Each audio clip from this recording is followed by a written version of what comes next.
Queridos telespectadores, Salamu Alaikum. Bienvenidos de nuevo en nuestro programa y vuestro programa Cita con el Sheikh. Como es costumbre, damos la bienvenida también a nuestro distinguido Sheikh Mansour Mota. Sheikh Mansour Mota, Salamu Alaikum. Alaikum salam. Queridos telespectadores, hoy vamos a hablar sobre las escuelas del derecho islámico o lo que se llama el Madhhab. Sheikh Mansour, solemos oír bastante sobre la diferencia o las diferentes escuelas del derecho islámico que se conocen en árabe por el Madhhab. ¿Qué son estas escuelas? Bismillahirrahmanirrahim, alhamdulillah, wassalatu wassalamu ala rasulillah. Bien, pues antes de responder a lo que son en sí las escuelas del derecho islámico o escuelas jurídicas, habría que explicar en qué consiste el fiqh o el derecho. El fiqh, el derecho islámico, es el conjunto de ahkam, de preceptos o de normas que se extraen cuando uno estudian, los sabios, los eruditos, suyuj, estudian las ciencias estudian los textos del Corán y del Hadith. Entonces, tenemos por un lado lo que es las dos fuentes fundamentales, que es el Corán y la Sunna, y se estudia, entonces el resultado que nos da es el fiqh, es el derecho islámico. Esta es una parte, pero también lo que tiene es la otra parte que es muy importante, que es muy fundamental, que es conocido como usul al-fiqh, y que se suele traducir como los fundamentos del derecho islámico. Y con eso son unas herramientas que se utilizan, unas metodologías para estudiar los textos, y el resultado que nos da es el fiqh, que es el derecho islámico. El derecho islámico lo que tiene un resultado, porque es el fiqh que produce, son esas normas y eso, el ahkam, los preceptos, pero también tiene una cosa que es lo que, digamos, que la gente de a pie entre los musulmanes no conoce o no suele conocer o no tiene mucho conocimiento, que es el usul, que son los fundamentos. Los fundamentos, sí. Entonces, lo importante de lo que se han conocido como las escuelas de derecho islámico son los fundamentos que han tenido a la hora de estudiar los textos del Corán y de la Sunna. Y luego el resultado que ha dado, cuando se ha utilizado esas herramientas, nos ha dado el fiqh, nos ha dado el derecho. Sí. Entonces,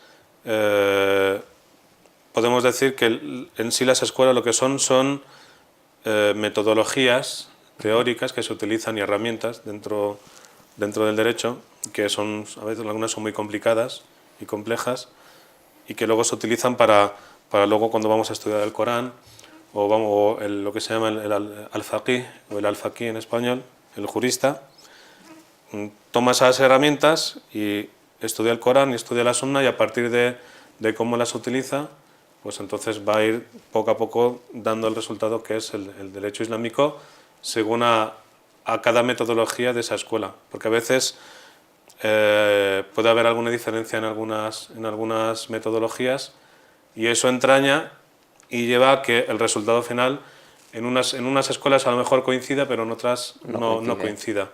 Pero todas lo hacen con unos fundamentos. Vale, entonces se entiende que estas escuelas tienen base del Corán y de la Sunna. Exactamente, tienen base tanto en el Corán y en la Sunna. Y tiene base por dos razones importantes para explicar a la gente que nos está viendo que es importante señalar. Y es cuando se habla de las dos fuentes principales de la legislación islámica o del derecho islámico es el Corán y la Sunna. Pero aparte de ser, ¿qué significa de que el Corán y la Sunna son las fuentes principales? Significa que los alfaquíes, los juristas, van a esas fuentes porque son la revelación, son lo que vino el profeta Mohammed sallallahu alaihi wasallam, la paz sea con él, nos transmitió el Corán, nos transmitió su Sunna, pero también esto es muy importante que la gente lo tiene que saber, tanto el Corán como el profeta Mohammed sallallahu alaihi wasallam nos enseñó cuáles eran las formas en las que, a partir de las cuales se extraen los preceptos o las normas del derecho islámico. Entonces, lo que recogen las escuelas jurídicas porque sí que hablan, claro, hablan del el Corán es primero la fuente de la legislación, luego la Sunna y luego las otras dos que se conocen como el Ijma, que es el consenso de los Sahaba, de los compañeros, y también el Qiyas o la analogía.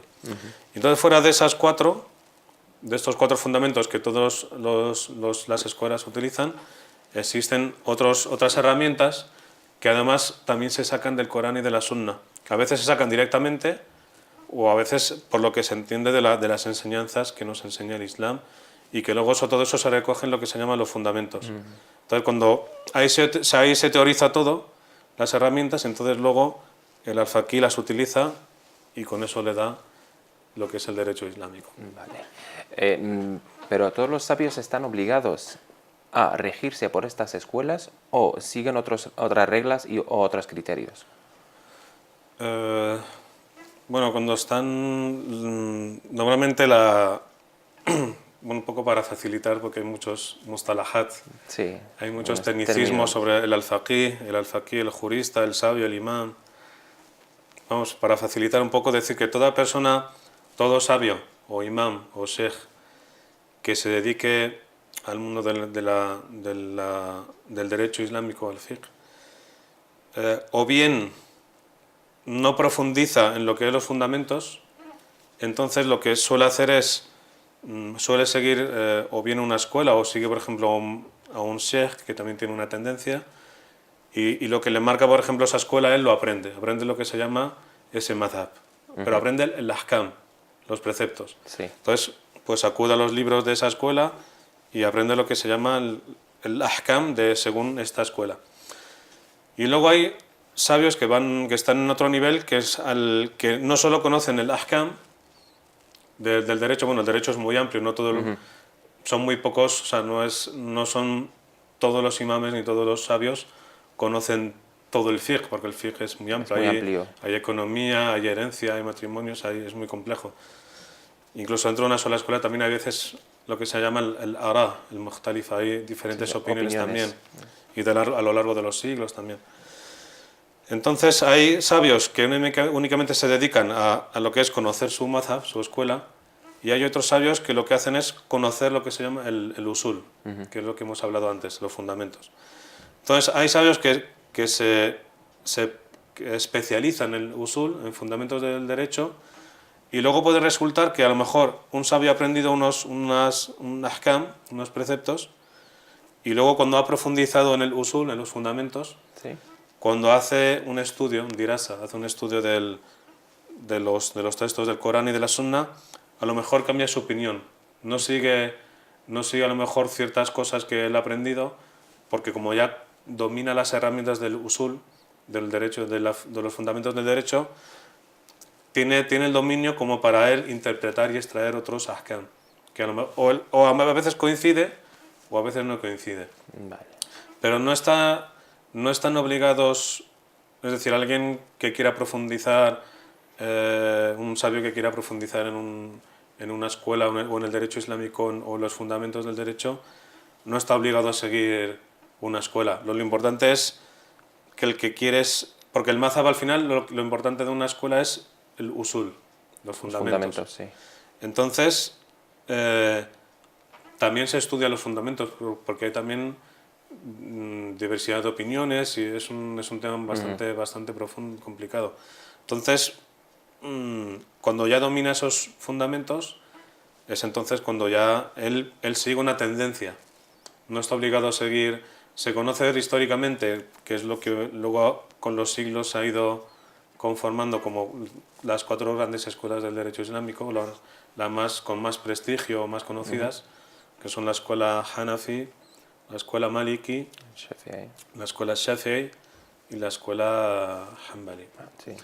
Entonces, estas son cuatro escuelas porque hay muchos factores, hay factores históricos, sociales, también científicos, que con el paso del tiempo, porque a lo mejor han surgido sabios en la historia del Islam al principio de los tiempos o a posteriori también, que han aportado, tenían mucho conocimiento, pero no han tenido,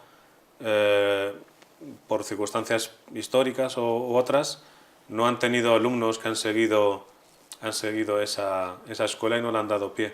Y ha habido otros sabios que con el paso del tiempo la gente, los alumnos que luego se han convertido en sabios, han ido cogiendo las diferentes teorías y con el paso del tiempo han ido estructurando lo que luego se conoció como las escuelas jurídicas. Pero no, un sabio no está, ni un musulmán de a pie ni un sabio está obligado a coger una escuela. Lo que sí que tiene que tener siempre es conocimiento de las cosas. Vale. Pero entonces, ¿todos los sabios están obligados a regirse por estas escuelas o siguen otras reglas, otros criterios? Esto ya es la pregunta anterior. Entonces, la pregunta que se plantea ahora es, la gente se suele preguntar si tiene que seguir obligatoriamente alguna de estas escuelas o qué es lo que tiene que hacer. Pues lo que tiene que hacer el musulmán, digamos, entre comillas, normal, de a pie, que no tiene conocimiento de lo que es el derecho islámico y las escuelas jurídicas, normalmente el musulmán tiene que acudir a la gente de conocimiento que en la comunidad sea reconocida, ya sea se le conozca como un imán, un sheikh o otro sabio. Y además tiene la libertad de buscar, no tiene por qué estar obligado a seguir, si está en un barrio que hay un gran sheikh, no está obligado a ir a ese sheikh porque todo el mundo lo siga a él, tiene la libertad de ir a los sabios que quiera y conocer el Islam y profundizar, y no está obligado a seguir uno en concreto. Entonces lo que tiene que hacer es siempre referirse y dirigirse a la gente que tiene conocimiento, que son reconocidos por la UMA, o a nivel, digamos, de a pie. Cuando alguien llega a una ciudad o tal, pues a lo mejor pregunta, oye, aquí, mira, tengo una cuestión, necesito un imán, ¿quién hay aquí sabio? Sí. Y generalmente la gente tiene siempre 2, 3, 4 imames que dicen, mira, está fulano de tal o otro fulano, también puedes ir a preguntar. Eso es lo que tiene que hacer. A veces hay una cosa errónea que hace alguna gente, bueno, son como un poco de costumbres y de cosas que quedan, de decir, yo soy, por ejemplo, yo soy Hanafi porque yo sigo un sabio Hanafi. Y eso no es correcto, porque la persona que dice yo soy Hanafi, no conoce lo que son usul de la Hanafía, no sabe los fundamentos de la escuela Hanafi. Lo que tiene que decir, yo sigo al sheikh fulano de tal, que es el que me enseña y me da directrices, pero no puede decir yo soy maliki, porque no lo conoce una escuela como para decir. Eso lo puede decir un sabio que ya domine y conoce el usul. Y dice, yo soy de esta escuela porque la conozco y más o menos estoy convencido con esta escuela y sigo esta escuela. Entonces sí que dice, soy de la escuela maliki no porque siga el imam Malik, sino porque los fundamentos de esa escuela es lo que sigue él para aplicarlos en los textos, no porque no son bandas ni son grupos. Soy de tal o tal porque a veces, escuela. por desgracia, ha pasado en lo que se llamó ta'assub el madhabi, que llevó a un estancamiento en la cultura islámica muy importante. Era eso, a tenerse como los grandes imames que nunca han tenido culpa ni se llevaban mal, que además eran alumnos unos de otros algunos. Con el tiempo se llegó a criticarse y a veces insultarse, tú eres tal y yo soy tal y yo soy mejor y mi imán es mejor que tú, y eso no tiene sentido ninguno. Y igual los imames tampoco tienen, los que son sabios, igual sí que pueden seguir a lo mejor al principio, porque claro, no todo el mundo nace sabiendo las cosas. Entra en una escuela, pero luego ya cuando va profundizando, pues a lo mejor elige una u otra porque lo ve más acorde con su forma de pensar y de analizar las cosas. Y tampoco los sabios, hoy día por ejemplo el tema de las escuelas, se llevó un momento de esa defensa a ultranza de las escuelas jurídicas, que también lo que hizo es un poco encorsetar la producción cultural del mundo islámico. Y además hoy día no existe esa tendencia como había, no, yo soy maliki, no, es decir, todo lo que se llama Turaz, el legado que nos han dejado todos los grandes alfaquíes, hoy día lo que hacen los sabios es cogerlo todo y tomarlo todo y utilizarlo porque al final lo que se busca es comprender bien el Corán y la Sunna. Sí. Y si uno aporta una cosa que a lo mejor otro no aporta, no porque yo tenga más cariño por esto, decir, no, esto no lo quiero porque no es de los míos. No. Es decir, uno busca lo que se llama el haq, buscar la verdad, y si tiene que buscarla con todo, lo hace con todo. Claro, porque el objetivo de todas las escuelas es uno. Exacto, es uno que Es es uno. intentar llegar a Aclarar. aclarar los preceptos del Islam y lo que es, por ejemplo, la práctica del musulmán en el día a día. Exactamente. Muy bien, Sheikh Mansour. Bueno, para hoy eso ha sido nuestra charla sobre los madhahib. Espero que les haya sido de utilidad. Ahora vamos a pasar a nuestro segundo bloque, que se caracteriza por contestar a unas preguntas que nos envían nuestros telespectadores a través de nuestro correo citaconelsheikh@cordobainternacional.tv o también por teléfono, que les recuerdo que en nuestra línea está abierta para recibir vuestras llamadas, así que estamos esperando vuestras llamadas. Ahora empezamos con la primera pregunta, Sheikh Mansour. Es una pregunta que ya habíamos contestado antes en los primeros programas, que es sobre los nombres. O sea, dice la pregunta.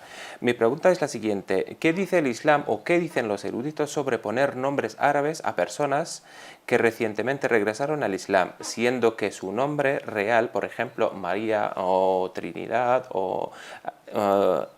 ¿es haram o no es haram? No sé si me explico y muchas gracias. También les recuerdo, también una hermana que se llama Natalia, que también nos envió por Facebook esta pregunta, que también trata sobre los nombres de los conversos. Pues sí, ya hablamos de este tema, pero bueno, como nos han enviado las preguntas, pues vamos a contestarlas. Y decimos lo mismo que la otra vez,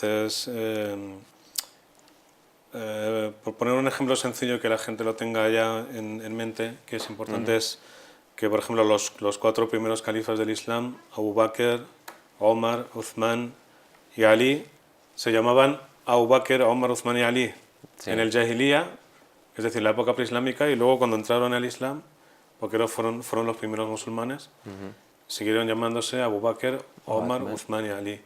No cambiaron su nombre.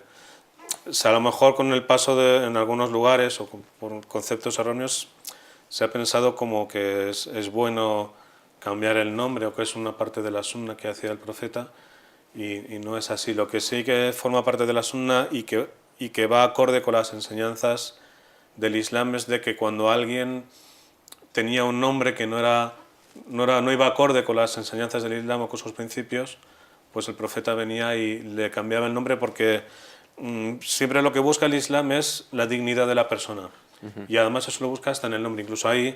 Incluso por ejemplo, por ley mismo, hasta tampoco no hace mucho, por ley se prohíbe, por ejemplo, en países ya occidentales, que tú puedas ponerle a tu hijo un nombre que sea despectivo o que un nombre que sea insultante. Eso la ley no lo permite.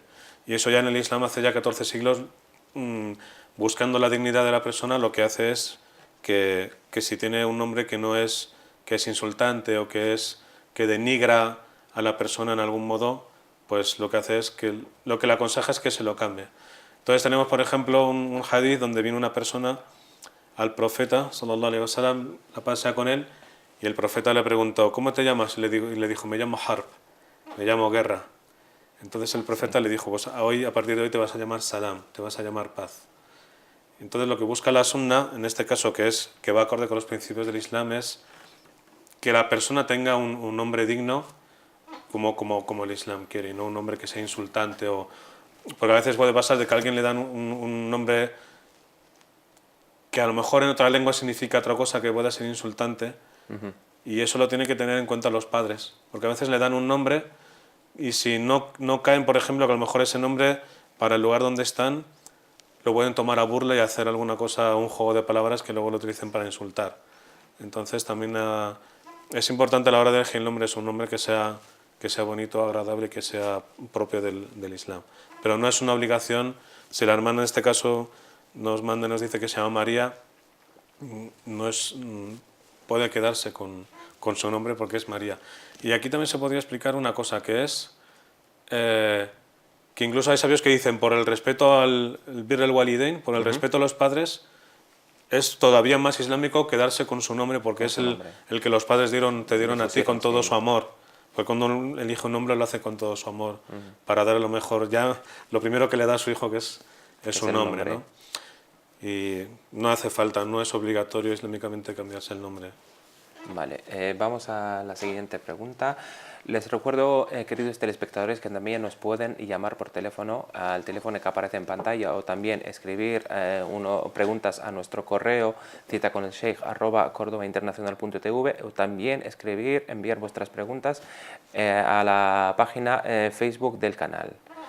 Vale, Sheikh Mansour, vamos con la segunda pregunta. El programa anterior, cuando estábamos aquí, hay una persona de Valencia, Abdelkrim, que llamó, pero desgraciadamente no pudimos atender su llamada.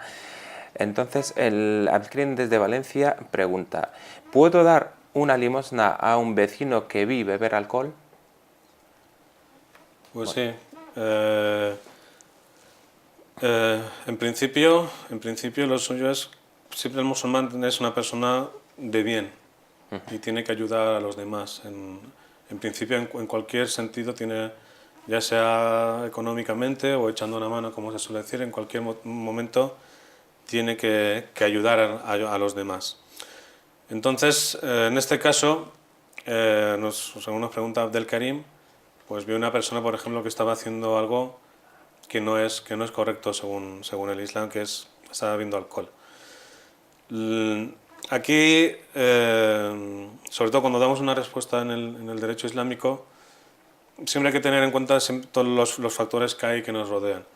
No es lo mismo, por ejemplo, ver a alguien que incluso puede ser musulmán que esté bebiendo alcohol y lo haga mejor una vez porque ha caído y ha hecho una cosa que no tenía que hacer, a que sea alguien, por ejemplo, que tenga el vicio de beber alcohol, que sea casi adicto o alcohólico. Entonces, si sabemos que a lo mejor esa limosna que vamos a darle o ese dinero se lo va a gastar en beber o en alguna cosa que no es correcta, lo mejor es decir, bueno, ¿para qué necesitas comida, necesitas algo? Pues ven conmigo, yo te compro la comida si necesitas algo. A lo mejor, que puede pasar hoy día, te ayuda a pagarte una factura de la luz porque no tienes tal. Entonces hay que tener un poco de ojo para ver esas cosas, porque a lo mejor puede ser que alguien lo haya hecho y no se acostumbre suyo y sea una persona de bien y que gaste el dinero en cosas. Pero mejor, lo que busca el Islam siempre es, si uno puede asegurarse un poco de dónde va a ir ese dinero, mejor, porque también el Islam lo que le pide al musulmán es que sea responsable del dinero que gaste y no lo gaste tampoco en cualquier cosa. Entonces, en este sentido es, si uno va a ayudar y además se va a cerciorar de que ese dinero va a ir para un bien, mejor que... Pero en este caso sí que puede ayudar, porque toda ayuda que haga, como dice Allah, que siempre nos dice, idfa billati hiya ahsan, y obra siempre de la mejor manera. El Islam siempre nos incita al ihsan, a la mejor, al obrar de la buena mejor obra. A la buena obra y siempre de la mejor manera. De la mejor manera, y sí. Si uno ve la sira, la vida y obra del profeta Muhammad sallam, siempre, incluso aunque la gente en Meca le insultaba, le agredía y le decía de todo, decía que era un mentiroso, que era un mago, a él siempre estaba ahí para ayudar si necesitaban de él. Muy bien. Vamos con la tercera pregunta, que nos ha llegado también por correo electrónico. Dice: Assalamu alaikum, hermanos, barakallahu fikum por vuestro programa. Mi pregunta tiene que ver con el salat cuando estoy de viaje. Yo, por asuntos de trabajo, tengo que desplazarme varias veces a la semana a distintas ciudades de España. A veces voy en coche o a veces cojo un autobús o el tren. ¿Cómo y dónde puedo hacer salat? ¿Tengo que hacerlo cuando me pare en algún sitio o puedo hacerlo mientras estoy en el autobús o en el tren? Pues esto suele pasar bastante porque nos movemos mucho, mucha gente se desplaza pues en autobús, en tren, a veces en barco también, o en avión, que puede pasar también en avión. Y claro, son cosas que antes, hombre, ya están muy extendidas en el mundo los medios de transporte, pero hace siglos no habían este tipo de medios. Sí que los había, pero primero se puede decir que no eran tan rápidos también, los carros tirados por caballos, etcétera, y a lo mejor, como siempre las marchas eran más lentas, siempre había un momentito para a lo mejor parar en el camino a hacer el salá. Claro, cuando uno sube a un tren, cuando sube, por ejemplo, a un autobús también que lleva una larga distancia, o un barco, o también un avión, primero se encuentra con la dificultad del espacio, donde está subido, donde le lleva a otro lugar. Entonces, cuando uno está en el tren, o cuando está en un autobús, cuando está en un avión, prácticamente, lo que es de manera práctica, no hay un espacio para hacer a veces el salá tal cual exige, como es con el qiyam, estando de pie, que haya un lugar, dirigiéndose también al qibla, hacia la Meca. Hay una serie de cosas que no se dan cuando uno está en estos transportes. Esa es una. Y luego también puede pasar también con el tema de las horas, porque a lo mejor uno se sube a un transporte y sabe que es una hora del salá y sabe que a lo mejor cuando llegue ya se le han pasado 2 o 3, en ese viaje van 2 o 3 salats juntos hasta que se para ese transporte. Entonces, aquí sí yo quisiera recalcar un punto muy importante en el derecho islámico, que es el taysir, que ya hemos hablado en ocasiones del taysir, de que el Islam siempre quiere hacer la práctica facilitar la práctica a los creyentes, a los musulmanes. Entonces, si uno sube, por ejemplo, a un autobús donde el único espacio que hay es donde tú estás sentado, el pasillo. Y el pasillo. Sí. Entonces, primero, por el principio del Islam, tú no te puedes poner el pasillo porque, primero, por seguridad te puedes dar un golpe, porque se puede frenar, puede tal, y segundo, porque tú estás en un lugar que interrumpe el paso de la gente, que tú no sabes qué puede pasar en ese momento. Entonces, tenemos también hadices que el profeta Sala nos enseña que él, mientras estaba cuando viajaba y estaba en su camella, él hacía el salá cuando iba en la montura. Entonces nos enseña en este caso el Islam, en lo relativo al fiqh, al derecho, que no es imprescindible el hacer el qiyam y otras cosas para hacer el salá. Nos enseñó que según las circunstancias, si uno está enfermo o no puede, pues puede renunciar a algunas cosas porque las circunstancias se lo impiden. Entonces, por ejemplo, si uno va en un autobús, pues puede perfectamente. También está el tema del agua, porque a lo mejor uno puede subir. Por ejemplo, hay un ejemplo que ponen los sabios de siempre, que es cuando uno hace un viaje largo, por ejemplo, sobre todo andando, y lleva consigo agua para el viaje y luego en el camino no tiene agua para hacer la ablución. Sí. Entonces los sabios dicen que tiene que hacer el tayammum, porque es agua que tienes para su vida. Tiene que mantenerse vivo y no sea que utilice todo el agua para hacer la ablución y luego no tenga agua para beber en el camino. O sobrevivir. Incluso dicen, claro, antes, yendo con animales, también es una obligación tú guardar agua para el animal, no gastarla para la ablución, porque es una necesidad básica, vital, de que tú sigas vivo y necesitas beber. Entonces, por ejemplo, también aquí se suele aconsejar que está bien llevar como una pequeña piedra en el bolso, en el bolsillo, en algún lugar, para que cuando estés en el autobús o en un sitio hagas un tayammum si no hay agua. Entonces, recalcar otra vez que lo que busca el Islam es siempre facilitar las cosas, que no piense, esto es muy importante que la gente lo tenga claro, que como dice el hadith, a Allah le gusta a la gente que hace el azaim, las cosas fundamentales, y también le gusta a Allah a la gente que hace el rujas, que hace los permisos. Y que nadie piense que por hacer el rukhsa está siendo menos musulmán. No, Allah ha puesto el azima y ha puesto el rukhsa. Es decir, el rukhsa no se lo ha inventado nadie, es Allah que ha puesto el rukhsa. Entonces a Allah le gusta tanto el azima, es decir, la práctica completa, como el rukhsa, porque lo ha puesto él. Nadie se lo ha inventado. Y ahí hay citar un hadith del profeta muy bonito que nos cuenta de eso, que nos cuenta que en principio los musulmanes hacían el qasar, recortaban el salá por tema de conflicto, por si había una situación bélica, etcétera, tenían el derecho de cortar el salá. Entonces, cuando ya estaban en Medina, se nos cuenta que Omar ibn al-Khattab, que ahora está complacido con él, viene al profeta Muhammad sallam y le dice: Ya Rasulallah, o profeta de Allah, ¿por qué seguimos cortando el salah si estamos ya وَنَحْنُ آمِنُونَ y ya estamos en seguridad en Medina? O sea, ya no hay Ya no hace sentido falta, de cortar el sí. salah. Entonces dice una cosa muy bonita que dice هي صدقة تصدق الله عليها عليكم فاقبلوا صدقته. Sí. Es decir, es una limosna que Allah os ha dado, así que aceptad la Aceptar sadaqa de la Allah. sadaqa de Allah. Allah ha querido, tasaddaqa Sí. alaykum. No ¿por qué para esa? Entonces es muy importante que la gente sepa que tanto cuando hace lo primordial, que es todo lo que le pide el Islam, como cuando hace un rukhsa, que nos lo ha dicho el profeta Muhammad en el hadith, que a Allah Sí. le gusta que hagan también las cosas porque él las ha puesto él, no se las ha inventado otra persona. Entonces que nadie piense que porque hace el rukhsa es menos musulmán o no.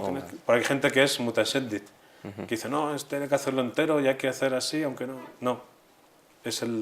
También tenemos un hadith también muy bonito que dice que dos compañeros iban de viaje y no había agua. Entonces hicieron el tayammum y hicieron el salah. Entonces, ¿qué pasó? Cuando llegaron a Medina todavía quedaba la hora de ese mismo salah. Entonces uno cogió agua, hizo la ablución y hizo otra vez el salah. Entonces vinieron al profeta Salem y le preguntaron por esto que habían hecho. Entonces a quien había hecho el tayammum le dijo, tú has hecho la sunna, tú has hecho mi sunna. Y dice, y tú has hecho el fadl, el afdal. Y dice, y tú has venido con la excelencia. Es decir, traer el salah completo. Entonces, tanto lo uno como lo otro, fíjate, el otro le dice, has hecho mi sunna. Claro. Y el otro le dice, tú has venido con el fadl, con la excelencia. Entonces, tanto uno como el otro tiene recompensa y es algo bueno. Entonces no hay que ponerse, porque a veces suele pasar de que dicen, no, hay que hacerlo así, no, claro, eso no déjalo, eso es solo para los débiles o los que no pueden. No, incluso el profeta Sallam dijo en un hadith que sepan la gente del libro, dice, yo fui enviado con la práctica del profeta Ibrahim, del Hanifía, que es todo Ibrahim práctica Hanif, fácil y sencilla, porque al final lo que Allah no busca que tengamos una práctica donde nos flagelemos o que suframos, no, lo que Allah busca es la práctica del qalb, del corazón, y busca la intención. Entonces, mientras tu corazón sea sincera, Allah lo que busque, lo que mira es ahí, porque dice el hadith que Allah no se fija ni en vuestros aspectos ni en vuestro dinero, sino que se fija en vuestros corazones y en vuestras obras. Muy bien. Muy bien, Sheikh Mansour. Hemos llegado al final de nuestro programa. Espero que a nuestros queridos telespectadores les haya sido de utilidad. Sí, vale. Sheikh Mansour, tenemos una llamada. Va a ser, inshallah, la primera llamada que vamos a atender. Nos estrenamos. Sí, en nuestro programa. Muy bien. Les recuerdo también que nos pueden llamar al teléfono que aparece en pantalla o también escribiéndonos a nuestro correo citaconelsheikh@cordobainternacional.tu o también a la página Facebook del canal. Tenemos una llamada. Salam alaikum. Hola, salam alaikum. Hola, soy Nayara. Vale, Nayara, ¿de dónde nos está llamando Nayara? Pues estoy llamando desde Fuenlabrada. Muy bien. ¿Qué pregunta tiene? Sí, quería hablar con el Sheikh. Bueno, primero felicitarle por el programa porque la verdad me encanta. Y que tenía una duda, no sé si se podrían cambiar las opiniones jurídicas dependiendo del lugar. Muy vale, bien, pues muy bien. Te contestamos ahora. Ahora te vamos a contestar. ¿Es lo único que te preocupa? Pues sí, la verdad es que tengo un poquito de duda con ello, es que no tengo ni idea. Muy bien, muy bien. Inshallah, ahora Sheikh Mansour va a contestar a su pregunta. Ay, gracias. Muchas gracias. Gracias. Assalamu alaikum. Entonces, Sheikh Mansour. Bueno, pues tenemos nuestra primera llamada en directo. Nuestra primera llamada en directo, sí. Espero que nuestros también queridos telespectadores nos llamen a nuestro teléfono o también enviar sus preguntas a el correo del programa, que es citaconelsheikh@cordobainternacional.tv. Sheikh Mansour. Pues esto además sí que, bueno, respondo que sí, o sea que sí que las opiniones jurídicas o del derecho islámico sí que cambian además hay una regla, se llama Qaida Usulía, hay una regla de los fundamentos del derecho islámico que dice que el fatwa tataghayyar bitaghayyur az-zaman wal makan, que la fatwa o el dictamen que emite un mufti cambia según su marco espacio-temporal. Sí. Entonces, y ahí voy a citar una anécdota muy divertida del imam Ibn Abi Zayd al-Qayrawani, que cuenta lo siguiente. Cuenta que él estaba en Túnez y hubo un momento donde, en la época que vivió, hubo una época de muchos robos, que se robaba mucho, la gente entraba, bueno, pues la gente tenía sus pequeños muros y tal, y la gente saltaba muros de día, bueno, por desgracia pasa hoy que se saltan chalets y tal, y aunque estés dentro pasan a robarte. Pues se dio una época que hubo muchos robos, entonces lo que hizo el imam, compró un perro de guardia y lo metió en su casa, dentro de su casa. Entonces, como era un imam reconocido y ya tenía un poco de prestigio en Túnez, la gente decía, no, como el imam se ha comprado un perro, esto es makruh. Sí. No es recomendable esto, tener un perro en casa. Sí, para tal, porque él lo metió en su casa, dentro de su casa. Sí. Porque, claro, porque lo bueno, el dinero de eso está en la casa dentro, entonces se lo metió dentro de casa. Entonces, alguien se atrevió y vino al imam Ibn Abi Zayd al-Qayrawani y le dijo, ya imam, no sabes, tú eres de la escuela Maliki, tú eres Maliki, no sabes que es makruh, que no es recomendable, que es detestable que tengas un perro en casa. Entonces le dijo una cosa muy importante, muy educativa, que les dijo, vosotros conocéis la escuela Maliki, pero yo conozco a Malik. Y dice, y Malik, si estuviera con nosotros, en vez de tener un perro en casa, tendría un león. Entonces lo que nos quiere enseñar es de que salvaguardar el dinero de una persona es muy importante. Entonces, en principio uno no puede tener ese perro en casa dentro de lo que es el hogar. Puede tenerlo si tiene una casa grande, en un jardín, para que cuide la casa, y eso es lícito, eso es pues bueno. Pero claro, llegó tanto que él lo metió en su casa porque claro, no sabía que le iban a venir en cualquier momento, le podían robar. Entonces se compró el perro y lo puso ahí, cogió ese perro. Entonces él dice, vosotros conocéis el ahkam, conocéis los preceptos de la escuela Maliki, ¿qué tal? Pero yo conozco el imam Malik y sé que en mi sitio, si estuviera conmigo, en vez de comprar un perro tendría un león para guardar mi dinero, porque lo importante es guardar el dinero. Entonces las opiniones cambian según la circunstancia, porque además es así, el fiqh, el usul, los fundamentos son inamovibles, o sea, ya están ahí, no pueden cambiarse. Pero lo que es el derecho islámico es siempre variable, porque tiene que interaccionar con la realidad. Entonces, en cuanto deja de interaccionar con la realidad, no sirve.